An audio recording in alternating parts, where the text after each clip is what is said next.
السلام علیکم الکتاب چینل کے پیارے سے ناظرین، ایک نئی ویڈیو کے ساتھ آپ کو خوش آمدید کہتے ہیں۔ پیارے دوستو، ہندوؤں کی اسلام دشمنی سے کون واقف نہیں؟ یہ بات تو ہر کوئی جانتا ہے کہ ہندوؤں کی اسلام دشمنی اور مسلمانوں سے نفرت کس حد تک گہری ہے۔ صرف بھارت ہی نہیں بلکہ پوری دنیا میں تمام غیر مسلم ممالک میں مسلمانوں کی دل آزاری اور ایمان کو ٹھیس پہنچانے کے لیے کچھ لعنتی اور بد کردار غیر مسلم وقتاً فوقتاً ایسی گھٹیا حرکتیں کرتے رہتے ہیں جس سے مسلمانوں کو تکلیف پہنچتی ہے۔ لیکن جب بھی کسی غیر مسلم نے کوئی ایسی حرکت کرنے کی کوشش کی، پہلے تو اللہ تعالیٰ نے اسے کسی مسلمانوں کے ہاتھ ویسے ہی جہنم واصل کروا دیا، یا پھر اسے فوراً عذاب دے کر تمام غیر مسلموں کے لیے عبرت کا نشان بنا دیا۔ پیارے دوستو، آج کی اس ویڈیو میں ہم آپ کو قرآن پاک کی بے حرمتی کرنے والے ایسے دو واقعات دکھانے جا رہے ہیں جس میں قرآن پاک کی بے حرمتی کرنے والوں پر اللہ تعالیٰ نے فوراً اپنا عذاب نازل کر کے انہیں رہتی دنیا کے لیے عبرت کا نشان بنا دیا۔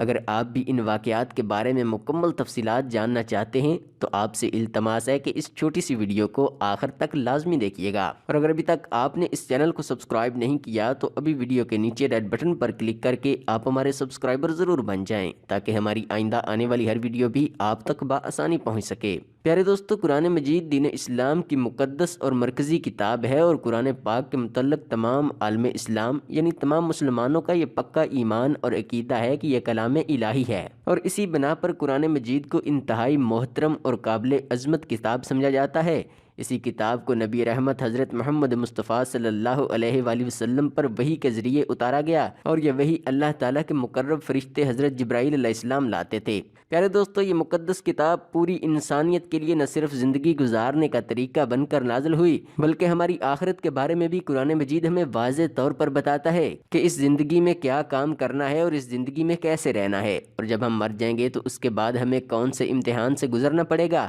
بلکہ یوں کہہ لیجئے کہ یہ مقدس کتاب تمام انسانوں کے لیے مکمل ضابطہ حیات اور راہ نجات ہے۔ یہ مقدس کتاب اللہ تعالیٰ کا کلام ہے، یعنی قرآن پاک میں جو باتیں درج ہیں وہ اللہ تعالیٰ کی طرف سے بتائی گئی ہیں، اور یہی وجہ ہے کہ اس مقدس کتاب کی حفاظت کی ذمہ داری بھی خود اللہ تعالیٰ نے اٹھا رکھی ہے۔ یعنی 1400 سال بیت گئے لیکن کوئی اس میں ایک حرف کی بھی تبدیلی نہیں کر سکا، اور اگر کسی نے قرآن پاک کی نعوذ باللہ بے حرمتی کرنے کی کوشش کی تو اس پوری دنیا نے اس کا انجام اپنی آنکھوں سے دیکھا، اور وہ پوری دنیا کے لیے عبرت کا نشان بن گیا۔ پیارے دوستو، آئیے اب آپ کو اس واقعہ کے بارے میں بتاتے ہیں۔ واقعہ بھارت میں اس وقت پیش آیا جب ایک ماں قرآن پاک کی تلاوت کر رہی تھی تو اس کی بیٹی نے یہ ضد کی کہ یہ کتاب مجھے دو جس کی تم تلاوت کر رہی ہو۔ ماں اپنی بیٹی کی حرکتوں سے واقف تھی، اس لیے اس نے اپنی بیٹی کو منع کر دیا کہ تم نہیں جانتی کہ اس کتاب کی عظمت کیا ہے، تم اس کی بے حرمتی کرو گی۔ لیکن بیٹی کی ضد کرنے پر ماں نے قرآن پاک اس کو تھما دیا۔ اس لڑکی نے قرآن پاک کو غصے اور نفرت سے پکڑا اور زمین پر پھینک دیا۔ اس لڑکی کا ایسا کرنا تھا کہ فوراً ایک عجیب الخلقت جانور میں تبدیل ہو گئی۔ اس شکل کے جانور کو آج سے پہلے نہ تو کسی نے دیکھا تھا اور نہ ہی کوئی جانتا تھا۔